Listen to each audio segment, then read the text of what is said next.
Britain's 5 most isolated islands. The sea doesn't gently frame Britain, it tests it.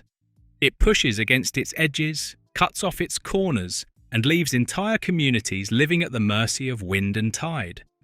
Beyond the mainland, past motorways and rail lines, there are islands where the forecast matters more than the calendar and silence replaces traffic noise. These aren't convenient day trips. They're places shaped by distance, weather, and resilience. Today, we're heading far beyond the familiar coastline to explore Britain's 5 most isolated islands, counting down from 5 to 1. 5. Fair Isle, Shetland. Fair Isle sits alone in the North Atlantic, roughly halfway between mainland Shetland and Orkney. With fewer than 60 permanent residents, it's one of the smallest and most remote inhabited islands in the UK. Getting here isn't simple. A small passenger boat connects it to Shetland when conditions allow, and an 8-seater plane lands on a short runway if the wind cooperates. In winter, storms frequently cancel both. When that happens, Fair Isle becomes entirely self-reliant. The island is just over 3 miles long, mostly treeless, with rolling grassland and steep sea cliffs. Sheep outnumber people, seabirds fill the sky. Its position in the Atlantic makes it a key stopover for migratory birds, which is why the Fair Isle Bird Observatory has drawn researchers for decades. But globally, Fair Isle is known for something softer than storms: knitwear. The intricate, colourful patterns of traditional Fair Isle sweaters originated here. Originally practical clothing for fishermen facing harsh conditions, the design has since become internationally recognised. It's remarkable that a place so small influenced global fashion. Life here revolves around community. There's one shop, a tiny school, and a handful of crofts. Renewable energy, including wind turbines, helps power the island. Deliveries depend on the sea. Planning depends on patience. Isolation on Fair Isle isn't dramatic in population alone. It's the constant awareness that weather decides everything. When gales hit, you feel how small the island is against the Atlantic. Yet even Fair Isle has scheduled links to the outside world. The next island may sit closer to the mainland, but it can feel just as cut off. 4. Rathlin Island, Northern Ireland. Rathlin Island lies about 6 miles off the coast of County Antrim, separated by the restless waters of the North Channel. Around 150 people live here year-round, making it Northern Ireland's only inhabited offshore island. The ferry from Ballycastle is the main connection. When seas turn rough, which they often do, crossings are cancelled. That's when the island's isolation becomes clear. Distance may be short on a map, but powerful currents and Atlantic weather make it unpredictable. Rathlin stretches about 6 miles long and is lined with dramatic basalt cliffs on its western side. During spring and summer, tens of thousands of seabirds nest here. Puffins, guillemots, and razorbills fill the air, especially near the Rathlin Westlight Seabird Centre. Outside tourist season, life becomes quiet. There are only a few roads, a small shop, a primary school, and limited services. Residents rely heavily on each other. Many hold multiple roles within the community. Energy sustainability has become part of life here, with wind power contributing to local electricity. Supplies arrive by ferry. Medical appointments and schooling beyond primary level require trips to the mainland. From certain viewpoints, Scotland is visible across the water. It looks close enough to reach, yet the sea reminds you otherwise. Rathlin's isolation isn't just about geography. It's about dependence on a single ferry route and a climate that frequently disrupts it. Still, compared to our next entry, Rathlin feels almost accessible. 3. The Isles of Scilly, England. Nearly 28 miles southwest of Cornwall sit the Isles of Scilly, an archipelago of over 140 islands and rocky outcrops. Only 5 are inhabited, with around 2,200 residents in total. On a calm summer day, the Isles of Scilly look almost tropical.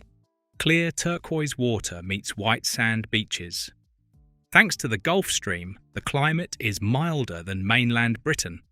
Flowers bloom early, and for decades flower farming, especially narcissi, shaped the local economy. But beauty doesn't remove isolation. Transport relies on small aircraft or a passenger ferry from Penzance. In winter, sailings reduce. Storms can halt crossings entirely. St Mary's acts as the main hub, with a small airport, hospital services and shops. But move to smaller islands like Bryar or St Agnes, and populations drop to just a few dozen. Boats connect communities. Freight arrives by sea. Every building material, every vehicle, every supermarket delivery must cross open water. Tourism drives much of the economy during summer, swelling the population. In winter, the islands grow quiet. Young people often leave for education or employment opportunities on the mainland. A common pattern in remote communities. Healthcare beyond basic services requires mainland travel. Severe weather can delay freight. Planning is constant. The Isles of Scilly are remote not because they lack people, but because the sea shapes every aspect of life. Distance from the mainland makes even simple logistics complex. Yet compared to our final two entries, the Isles still maintain relatively frequent transport. Now we head north, where isolation feels even more stark. 2. North Ronaldsay, Orkney.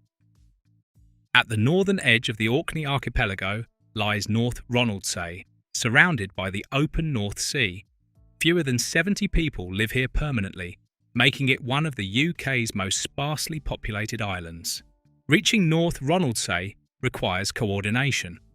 A small aircraft links it to Kirkwall when weather allows. A ferry runs several times a week, but rough seas often disrupt schedules. Winter isolation can stretch for days.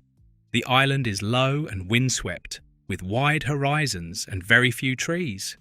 Encircling it is a remarkable dry stone wall nearly 12 miles long. Built centuries ago to keep sheep off farmland, the wall led to an unusual adaptation. The island's sheep now feed primarily on seaweed. North Ronaldsay sheep are one of the few breeds in the world to survive largely on kelp washed ashore. It's a striking example of how isolation can shape both landscape and livestock. Community life is close-knit. There's a small shop, a tiny primary school, and regular community gatherings that involve much of the population. When supplies arrive, it's a shared event. When storms hit, neighbours check in on each other. The North Ronaldsay Lighthouse stands at the northern tip, built in the mid-19th century. From there, the sea stretches endlessly eastward. At night, darkness feels absolute. Digital connections exist, but physical remoteness remains. Medical care, secondary schooling and larger services require travel beyond the island. North Ronaldsay doesn't rely on dramatic cliffs to signal isolation. It's the sense of standing at the outer rim of Britain, where land gives way to open sea. And yet, even here, people still live permanently. The final island on our list takes isolation to an even greater extreme. 1. St Kilda, Scotland. St Kilda is the most isolated archipelago in the British Isles.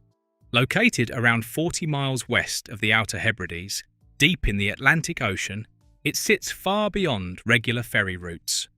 There is no airport, no permanent civilian population. Access requires a long boat journey from islands like Harris, entirely dependent on calm seas. The main island, Hirta, rises dramatically from the water in towering cliffs. Some are among the highest sea cliffs in Europe. The archipelago is recognised as a UNESCO World Heritage Site for both its natural environment and its cultural history. Seabirds dominate St Kilda. It holds the UK's largest colony of northern gannets. During breeding season, the cliffs are alive with movement and sound. Stone cottages line Village Bay, reminders of the community that lived here until 1930. For centuries, residents survived through farming small plots of land and harvesting seabirds. Supplies from the mainland were infrequent. Storms could isolate the island for weeks. In 1930, facing increasing difficulty sustaining life, the remaining residents requested evacuation to mainland Scotland. Since then, St Kilda has had no permanent population, though conservation teams and military personnel rotate through periodically. Visiting today requires organised trips during favourable weather. When boats depart, the island returns to near total silence. St Kilda represents isolation in its purest form: distance, exposure, and self-reliance shaped by the Atlantic. From Fair Isle's knitwear heritage to Rathlin's seabird cliffs, from the flower fields of the Isles of Scilly to North Ronaldsay's seaweed-eating sheep, and finally to the abandoned settlement of St Kilda, these islands reveal how geography still shapes lives in modern Britain. Britain's most isolated islands prove that remoteness still exists in a connected age. Out here, wind sets the schedule, the sea controls access, and community matters more than convenience. And beyond these shores, more distant edges remain, waiting quietly beyond the horizon. Thank you for watching this video. Please subscribe and don't forget to turn on the notification bell.